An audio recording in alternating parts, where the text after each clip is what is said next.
Welcome back to my channel. আমি ইতিহাস শিক্ষিকা চৈতালি মণ্ডল। আমার চ্যানেলে প্রত্যেক ছাত্রছাত্রীকে স্বাগত জানাই।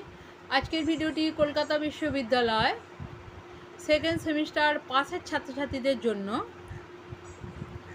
আজকে আমি তোমাদের সঙ্গে একটি গুরুত্বপূর্ণ টিকা মথুরা শিল্প নিয়ে আলোচনা করব।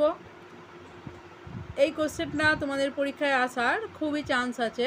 প্রত্যেককে বলবো ভিডিওটি স্কিপ না করে প্রথম থেকে শেষ পর্যন্ত দেখো, এবং যদি চ্যানেলে নতুন হয়ে থাকো অবশ্যই চ্যানেলটা সাবস্ক্রাইব করে রাখো। খ্রিস্টীয় প্রথম শতকে কনিষ্কের সময় থেকে মথুরা শিল্পের বিকাশ ঘটেছিল।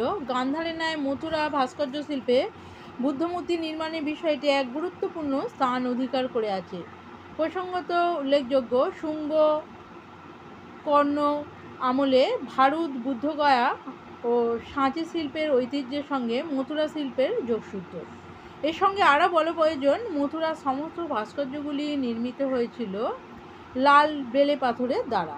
ওপরে উল্লেখিত বোধিসত্ত্ব মূর্তিগুলি ছাড়াও সাধারণভাবে মথুরা ভাস্কর্য শিল্পে বোধিসত্ত্ব মূর্তির কতকগুলি সাধারণ বৈশিষ্ট্য লক্ষণীয়। প্রত্যেকটি মূর্তির দণ্ডায়মান। সাধারণভাবে মূর্তিগুলি মস্তকখণ্ডিত এবং কুম্ভহীন।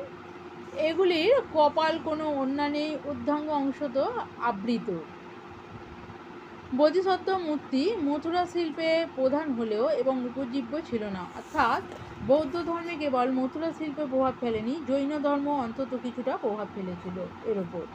বেশ কিছু নগ্ন জৈন তীর্থঙ্করের মূর্তি এর প্রকৃষ্ট প্রমাণ।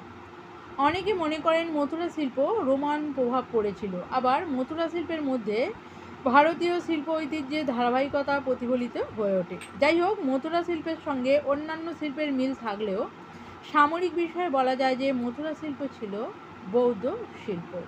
আজকের ভিডিওটি আমি এখানেই শেষ করব। খুব তাড়াতাড়ি আবারও তোমাদের জন্য গুরুত্বপূর্ণ ভিডিও নিয়ে উপস্থিত হব। ধন্যবাদ।